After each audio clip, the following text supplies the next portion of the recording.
Welcome to our conversation with Reverend Allan. I thank you for joining with us. This season, we are dealing with Agony in Marriage series. And in Agony in Marriage, we have dealt with broken covenant, unmet expectation, sexual cheating, and today we are dealing with something that is called married but single, because we want to address the situation whereby many people are living in a marriage, yet they are not enjoying the tappings of marriage, but they are living as if they are single. They are not married. And these are the situations that we want to deal with as we are dealing with agony with marriage.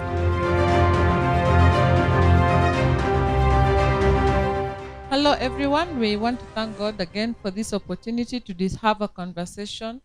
We continue with our topic, agony in marriage. We just want to invite the host of the show, Reverend Allan, to give us directions on what are the goals of discussions today. Karibu, Reverend Allan. Thank you. We are still discussing agony in marriage. Remember, we dealt with the broken covenant. We dealt with the sexual unfaithfulness in marriage. We also dealt with unmet expectation. And today we want to deal with married but single.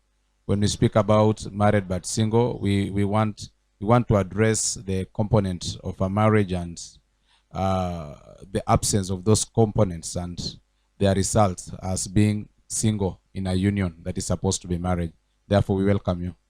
Thank you, Reverend Allan. We have our psychological counselor, Janet Surumkiplagat, lecturer at University of Kabianga. It's always a pleasure to have you around, Janet. Welcome. So we begin with definitions. How do you describe married but single, Reverend Allan? Thank you. Married but single. These things is derived from the same words. Married from marriage, a union of two people, a man and a woman that have come together to stay as husband and wife. Single is somebody that is not married. They stay alone. Therefore, when we speak about married but single, we say this is somebody, either a husband or a wife, in a union of marriage, but they are living a life like they are not in that marriage. They are living a life that is single. And you will discover that our discussion is based on what we've been discussing about the components of a marriage, what we expect in a marriage, things like the needs that we expect, things like companionship, help, respect, love, provision, all of those things, participation. So as we keep on discussing, you will discover that we are trying to address somebody is in a marriage relationship, but they are living as if they are single. They are just by themselves. They are alone in this marriage. They are not participating in this marriage. Okay, Reverend Allan is discussing about married but single in those aspects. I just want to bring in Janet to help us understand the meaning of married but single, because we are discussing a topic whereby it's agony in marriage. Yes, Janet. Okay, thank you once again for having me here. It's always my pleasure. So, married but single could be a person who is living in a union, a legally recognized union, but they are more lonely than they were when they were single. So you are more lonely than when you are single. You see, we get married for one of the reasons is companionship. But when you got into this marriage, you have come to a situation where you are feeling so lonely than when you are single. In another aspect, in another angle, that we have people who are cohabiting. People who are cohabiting, living as a married couple. Actually, they are domestic partners, but they are acting as if they are married. That is also married but single. If it is not recognized by God and by law, it's still married but single. Okay, so those are some of the descriptions that we are talking about agony in marriage, where people are known as married, but inside the house or inside the relationship, they are acting single. Interesting definitions there we have. I just want to continue asking, what are some of the factors that lead to such arrangements whereby people decide, now from today I'm in this relationship but I'm single? What are some of the factors, Reverend Allan, that we are discussing about agony in marriage, married but single? What are some of the factors that contribute to people a husband and a wife being single again. Thank you. You have said that someone comes to a place and decide that today I am single in this marriage. But I would say sometimes it's not a decision. Sometimes it's a situation. You find yourself in that situation. Now, sometimes it's a decision. You just say, I'll be lifeless in this marriage. I will be as if I'm not here. Even though I'm not going to divorce my spouse, I'm not going to walk out of her or him, but I will stay in this marriage as if I'm not there. I will care less about it. Sometimes you find yourself in a situation that even though you are in this marriage craving for a certain attentions of provision of marriage, but you are not getting it. After a long period of time, you come to a conclusion and you discover, I'm actually married, but I am single, but I will still remain in this marriage.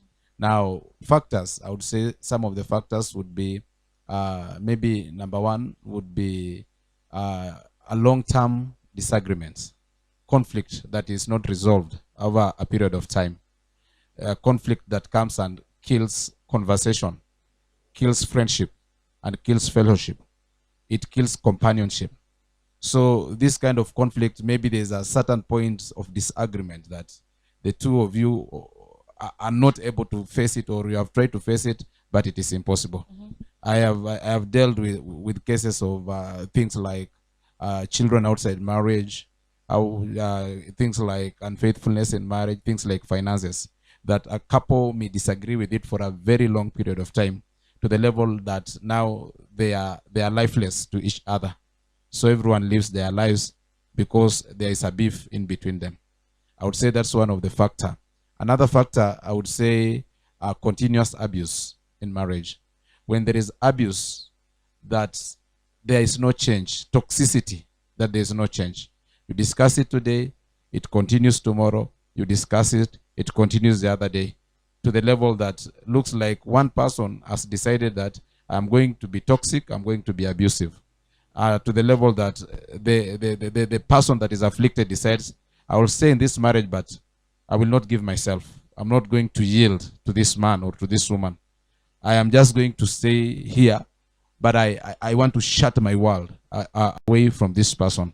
Or at times, you need something from this toxic person or abusive person, but because of the abuse, you cannot have it. For instance, when people are having affairs like in marriage with people who drink alcohol, or people who cheat frequently, or people who have, or people who just disappear from home, they sleep outside, then they come back. After trying to resolve it for a long time, and this person refuses, the other person surrenders and say, I will still stay, but I'm sure I'm not going to get anything from this person. Even sometimes, even including school fees of children, rent, and all those things, but I will still stay in this marriage. Number three, then I will give it to Janet. I would say some challenges of health, that sometimes somebody may be sick for a long time or sick somewhere, that he or she cannot meet their marital responsibility. The other person is sacrificing to stay, but the other person cannot enjoy what is needed in marriage. There are some people who are sick and they cannot do their conjugal responsibility. So the other person is denied. There are some people who are sick, they cannot befriend to the other partner, or they cannot even provide to the other partner. So due to this, the other person say, for the sake of children, for the sake of this sick person, I'll stay in this marriage, but I know that I'm not going to get what is needed or expected from this marriage. Yes, Janet, what are some of the factors that make people begin a single married life? In addition to what Reverend has said, I would, and by the way, we are saying these are some of the factors, so they are unique to each family. So, a wrong start in marriage, in such a way that this couple is not fed. Let me say fed with information about what a marriage is. When you start off wrongly in marriage, you will not know, you will not understand what a marriage is, and probably you will carry your marriage the way you've seen other people do it, or how you were brought up. So a wrong start in marriage is a very key reason why people fall into this trap of married but single. Also, I would say singleton marriage. I mean, mindset. Singleton mindset. Some people get married, but they still have the mindset of being a single person. You are married, you're hooked legally or whatever, but you cannot just stop that kind of life of being a single. They So don't grow. they don't grow. They don't grow from being that single girl, that single boy. They want to do things that they used to do as when they were single, and that becomes really a hindrance to the growth of this marriage. I would also say the third factor could be nurture. How I saw my parents doing their marriage could be how I will do my marriage. If my father was an uncaring person, an unconcerned person, unconsciously that would have registered in my mind as a way in which marriage is done. So I think I'm doing the right thing, but I inherited or I grew up in an environment where I learned the wrong things about marriage. So one thing mostly in what I've seen, you check the background of either of these, and you'll see that that is what used to happen. uh, and in some cultures a man should come late. It's an acceptable way of life. A man should not just be seen walking around with the wife doing what. I'm not saying that it's only men, it's only women who are victims. Some men are also victims. Another factor that may lead to this is unresolved conflicts. When you have conflicts in marriage and you sweep them under the carpet constantly, then they grow into major issues, and people resort only to peace. Now people want peace, they don't want anything else. The last thing is getting used to that life of married but single.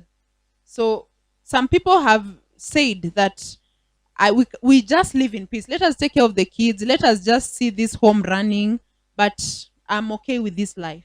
So people get used to this trauma. It is a form of trauma. So bonding with this trauma, people have bonded with this trauma and they cannot get out of it. Yeah. Maybe I would add on familiarity.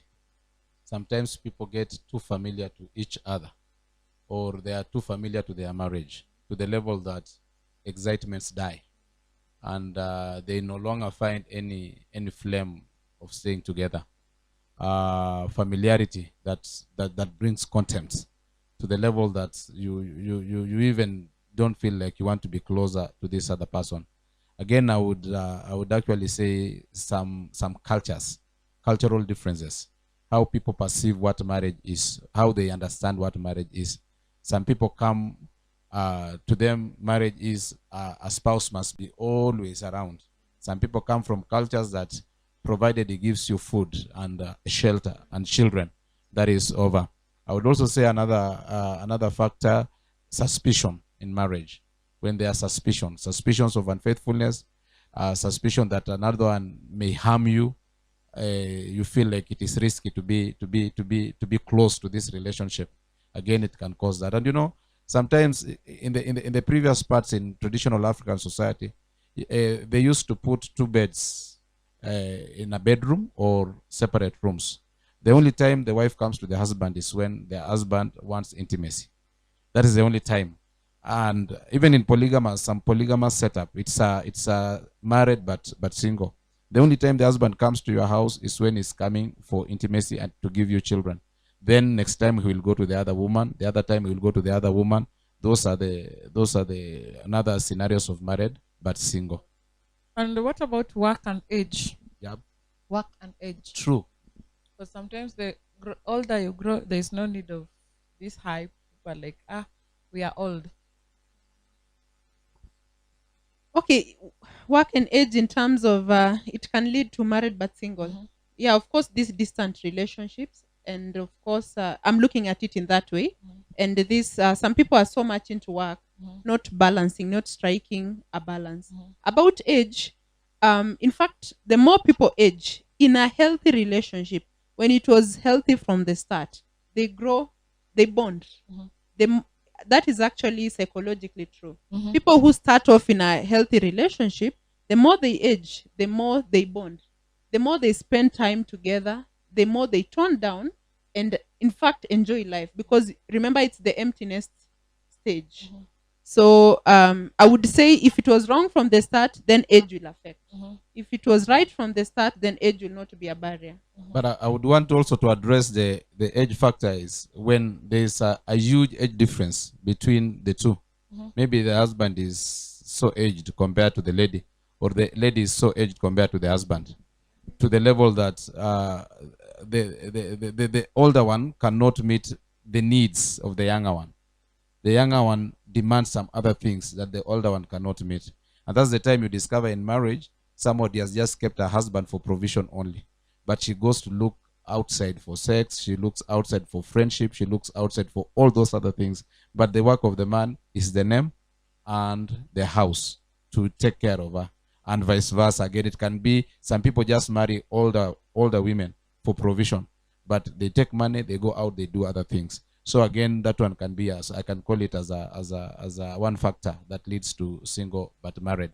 About work, I would say distance, as Janet has said, distance relationship. Maybe someone is working in a far country. Also, there are some works that are so demanding, whereby someone sleeps outside, stays away for work for a long time, to the level that they don't meet the social, the emotional, the spiritual, the sexual need of their partner. So the partner tells you, what do we do? I was married to this person of this profession. Now the work has taken them away. And there's another thing, maybe you can think about it. What about marriages that have people who are different sexual orientations? Like you married somebody and then you discover it's a homosexual or a lesbian. Their sexual orientation is very different, but you don't want to break from that marriage. You put up with it and you play along, but inside of you people, you know that there's nothing that is existing. Yeah. And I think I like what Pastor has said about age, because you just reminded me, when people marry and they're of different age groups, meaning maybe some 21 to 40, others 41 to 65, they are in different developmental stages. 21 to 40 there, they're still, or 35 there, they're still in intimacy versus isolation. So a lot of intimacy is needed at that stage. They want love, they want care, they socially, physically, emotionally. So when you have a spouse who is of the other one, it is called generativity versus stagnation. So when you have a spouse, that one is concerned with making the family stable, getting assets, and so it will clash, because this person feels you're not caring, well, this person feels I'm caring enough by looking for assets for this family, by paying school fees, by trying to be a man in this society. And so it becomes an issue. Because the word caring in marriage and caring in people is very relative. It's relative depending on the age difference and also cultural difference. Yeah. So a lot of people are married but single, depending on the age sets that we'll be discussing. Let's continue by looking at what are some of the characters that are seen, because now this is something that is practiced. What are some of the characters that are exhibited in a situation in marriage, in the house, in a husband-wife relationship? What are some of the characters we see when people are married but single? Janet.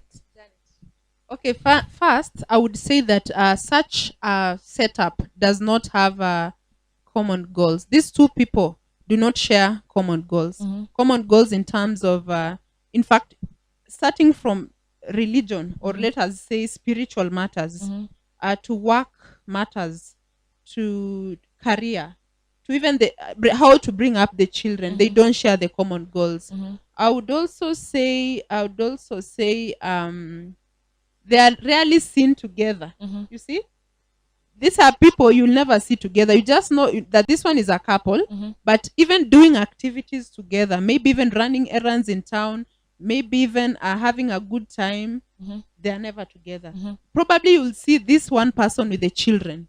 The next time, if there are children involved, they can never be together as a family and with children. Of course, coming home late, a lot of time is spent away from the home. A lot of time, and with a lot of excuses. And also, another sign is one person shuns control As in, there's a person in this marriage who feels that the marriage is controlling them. Once one of the people in the marriage feel controlled, it is a sign that it is already married but single. Actually, there's no compromise. These people just know. One person just knows this person wants to control me, and I don't know why. Mostly, it's the man who feels like this lady is controlling me, and slowly by slowly, it becomes married but single. Yeah. Okay, those are some of the characteristics we see.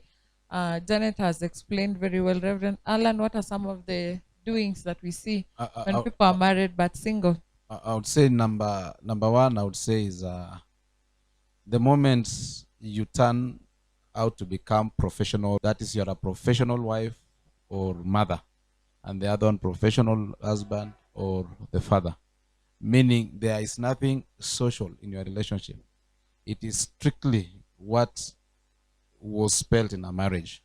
Maybe your work is just to make food for the family, to make sure they sleep well, to make sure the children go to school, nothing else in that marriage. Maybe your work is to provide school fees, your work is to make sure that the house is there for the family, your work is to make sure that they don't lack anything, but there's no any other thing in that marriage. There's no friendship, there's no fellowship, there's no connection. Because in marriage, what brings people together in marriage is connection. People connect intimately and they connect strongly.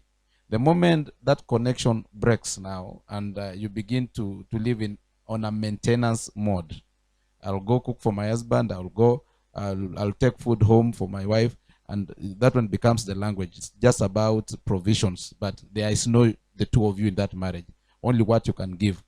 Number two, I would also say you will also know when friendship dies.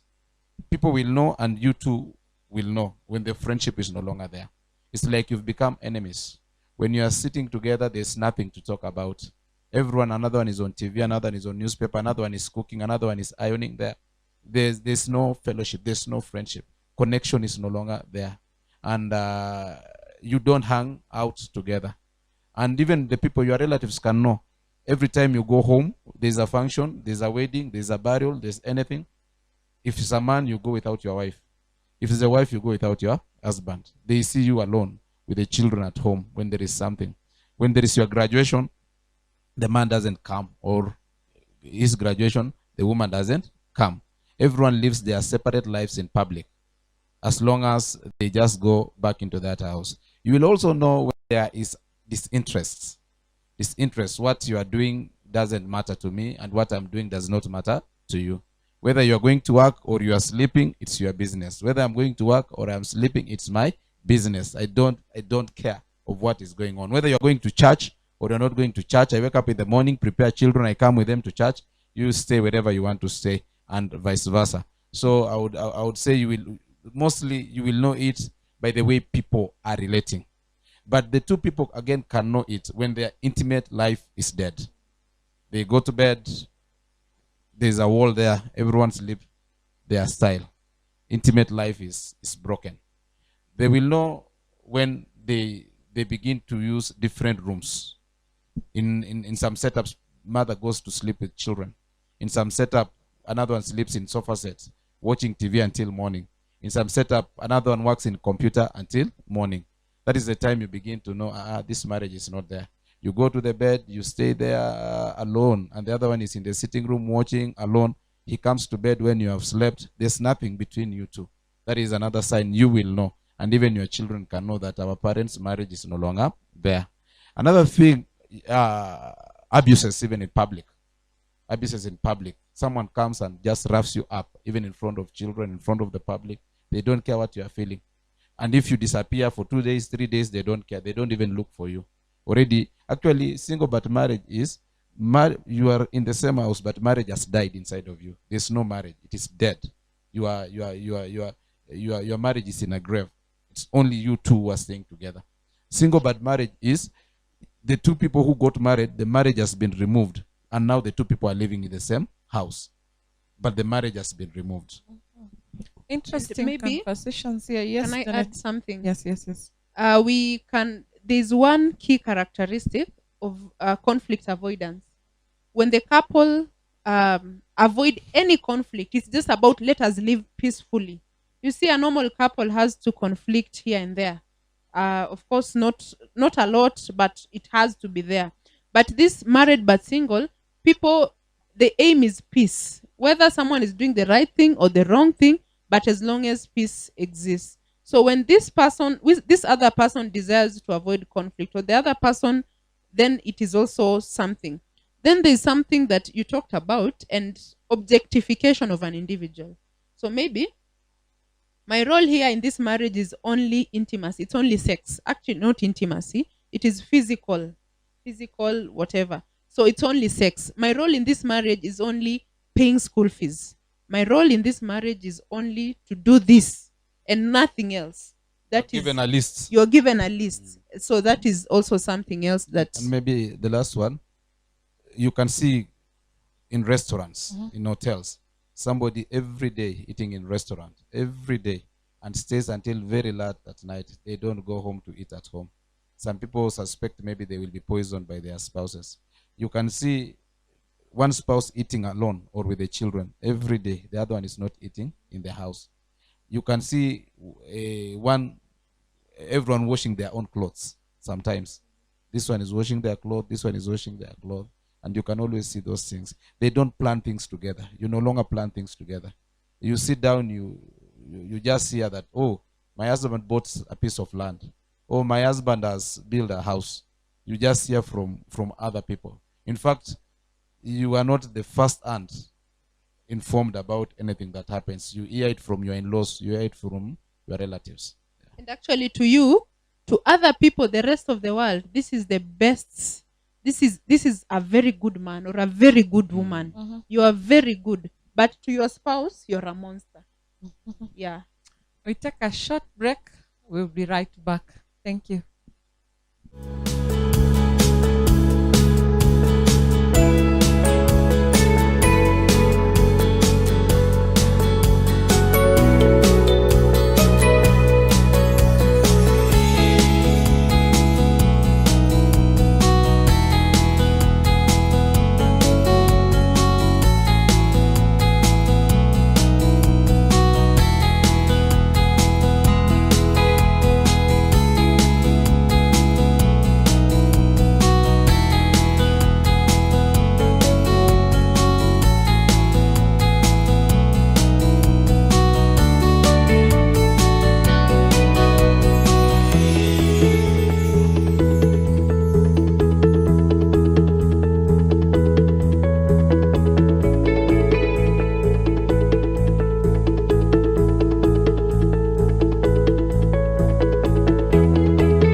Okay, we are back with this wonderful conversation, Married but Single, Agony in Marriage series.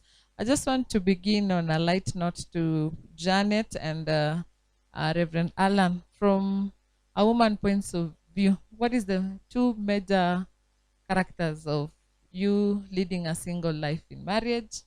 And then Reverend Allan will represent the male factor. What are some of the common things a man does when he's married but single? What are the common two factors that a woman does when she is married but single? First, I look forward to hear from you first.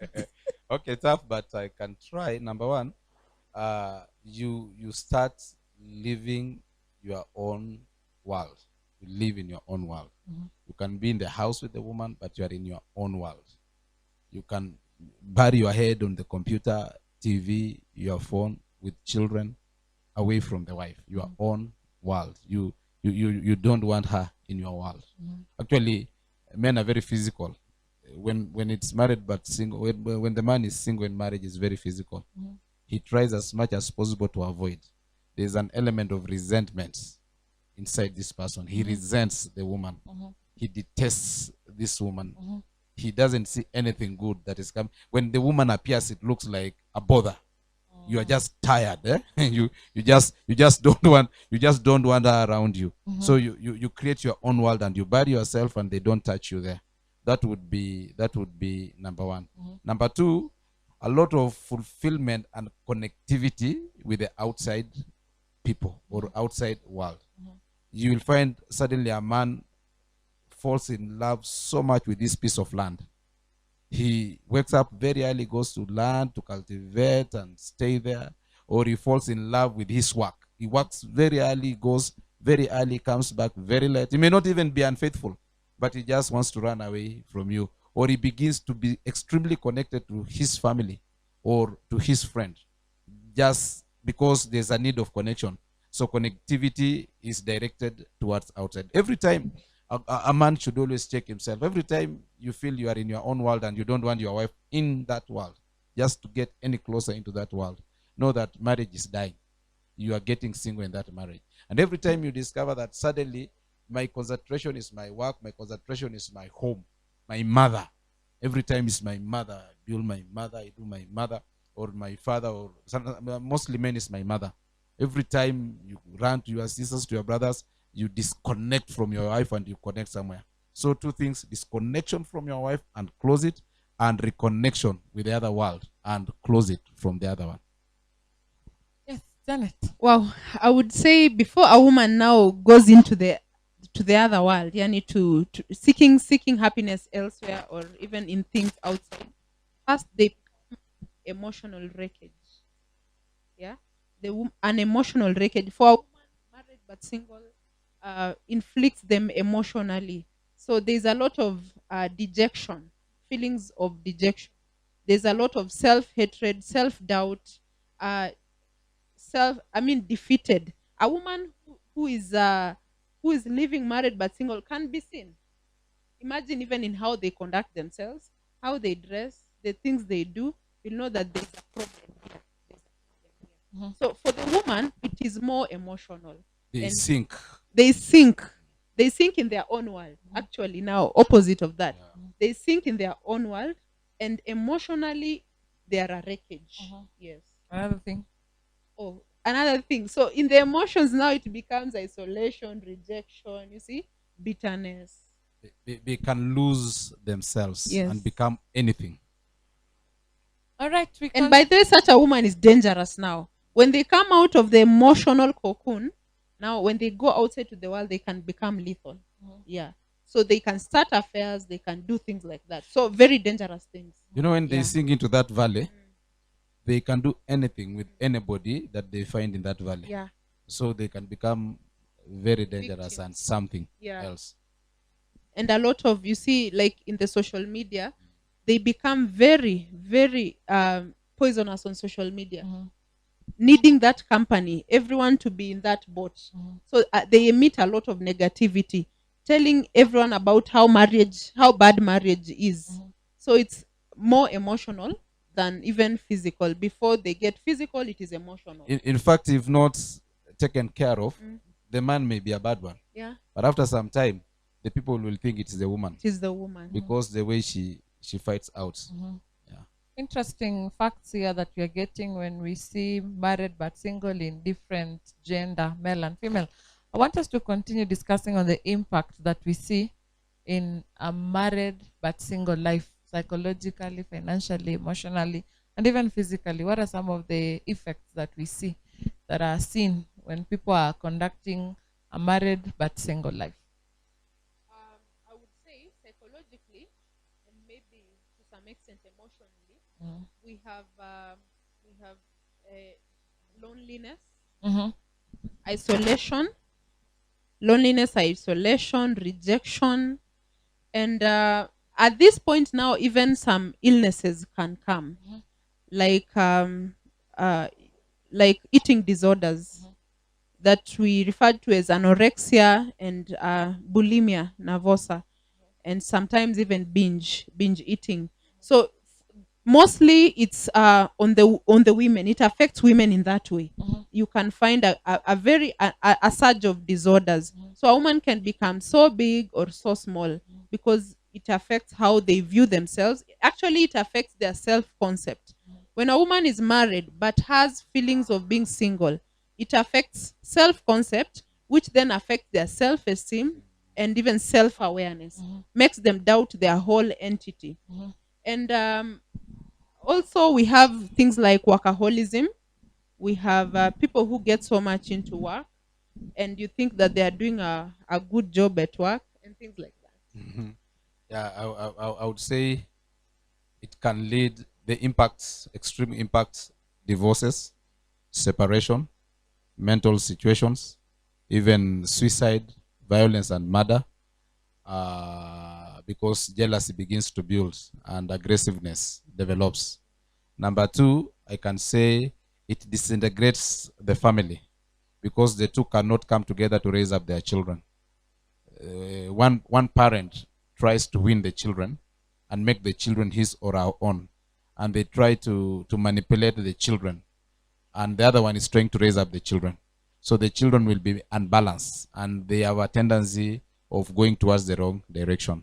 Another thing I would say again is financial. They are no longer gathering together. They are scattered.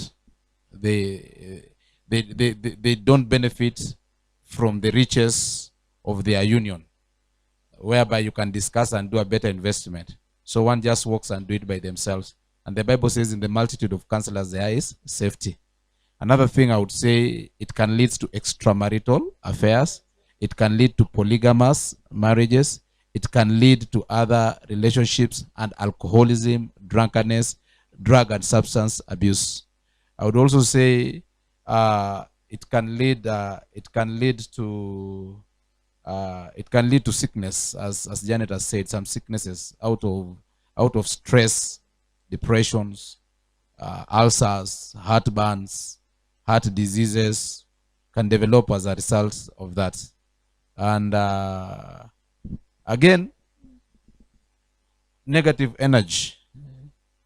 Someone may decide to become loose, and sometimes they bring even diseases into their homes and even desertions. Others run away from their families. Now, unfortunately, research-wise, most people in married but single relationships, they rarely divorce. They rarely live. They rarely separate. Why? Because They have already divorced in that marriage. yeah, but now because they are scared. They are scared about a new start. You see, these people, they have a bond, but the bond is a trauma bond. So the unfortunate thing is, for a person who is married but single to live, it's an uphill task. These people don't live. They'll just go 10 years, 20 years, 30 years, as long as peace and things are going on in the marriage. It's very rare for even one of the couple. And that's why even me in my profession, I really try to avoid this issue of married but single in terms of dealing with them, because at the end of it all, they will not live. Most of them don't live. Are very good, and that is research proven. Why? Because you see, living a traumatic relationship is harder than living something that was not traumatic. Yeah. You see, it is trauma, but this trauma is silent. It is silent. It is not seen by the public. It is a functioning family, quote unquote. People see you, you're happy, things are running in the home. So it is very rare for one of the spouse to choose to exit. Yeah. Those are very deep observations we are getting that are very factual. Maybe another issue I would say, there is the issue of wishing somebody dies early. Or somebody just in this relationship, people don't leave each other. They wish the other one should take the first step so that blame does not come on them. Excuse me. Sometimes they fear maybe resources. They may have to separate resources or lose some resources or lose some benefits of that marriage. I think that's one of the reasons. And maybe, what about personality? Is there a possibility that personality contributes to that kind of behavior? Of course, personality plays a very big role, and that's why I always say that I know most people don't believe in personality, but people before getting married, you should know this kind of personalities. And by the way, not even in terms of sanguine, but we have the other schedule of personality, where we call just it has just escaped my mind, but the major traits, the major traits of personality, not the sanguine, melancholic, choleric, what, but we have this agreeableness, conscientiousness, and introvertedness. Those, there are five. Just escape, but there are five. Those are the factors that people should base the compatibility of a couple, because compatibility plays a role. Now, even when we talk about the sanguine, you see, a choleric and a choleric, life is hard. They have to come to an agreement because it is something innate driving you, and this other one is being driven innately. Or what do you think? Yeah, those are some of the factors or effects that are seen, and I think personality plays a major role in terms of married but single, depending on the personality type you are.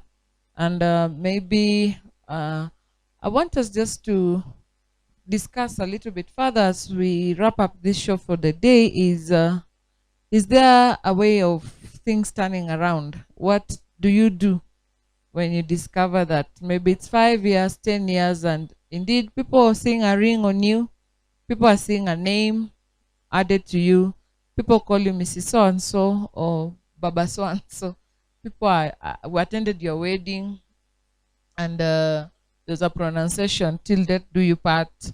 What do you do when you discover that I'm in this marriage, yes, but I'm living like a single woman or a single man?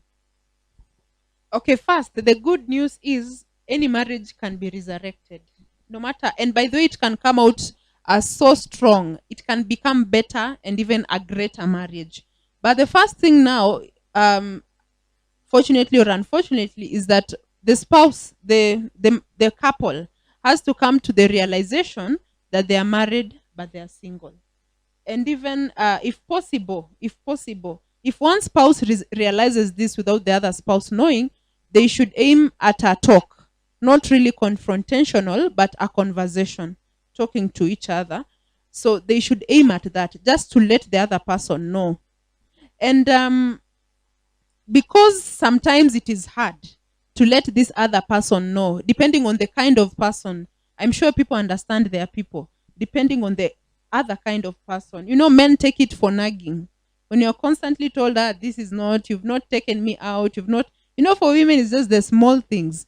They take it like, this woman is turning to be a nagging person. You can be the one who tries to reignite the relationship.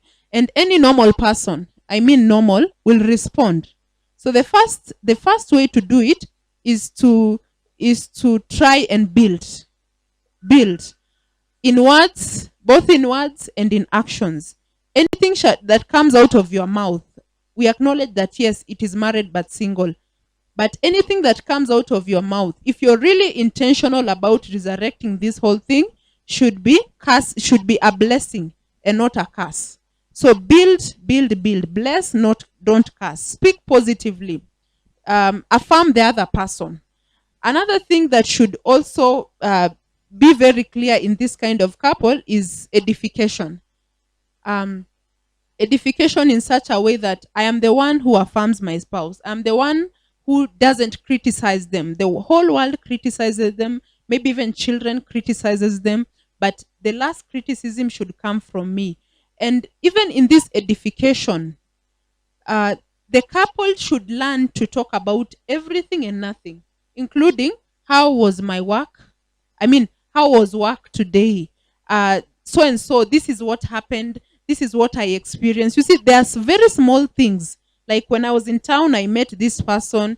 We talked about this. Very small things, but they edify in a marriage. So anytime, seek to have a conversation with your spouse. At least with your spouse, there is no nonsensical conversation. They can always just hear you, even for the sake of hearing. So aim at a conversation always, whether, as long as it is nothing that points fingers to the other person. Mm-hmm. Again, I would say sharing. Mm-hmm. Share the concerns of your life.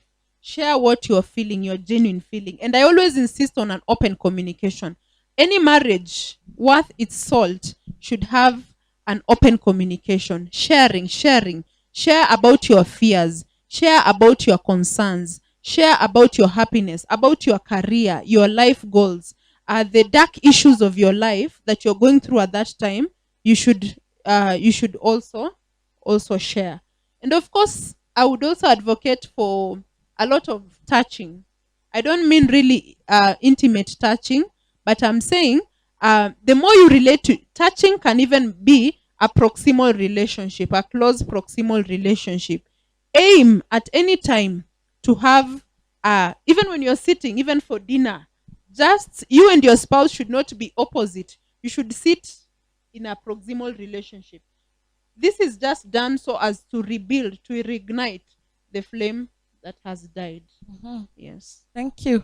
Reverend Allan, what do you do when you discover you're alone in marriage? How do you turn things around?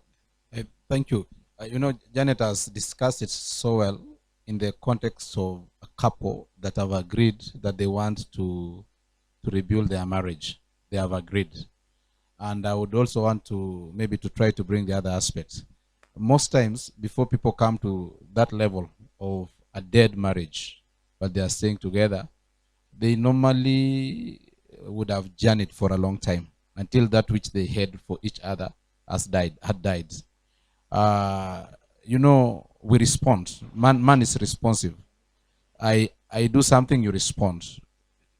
I take your response as an action, again I respond.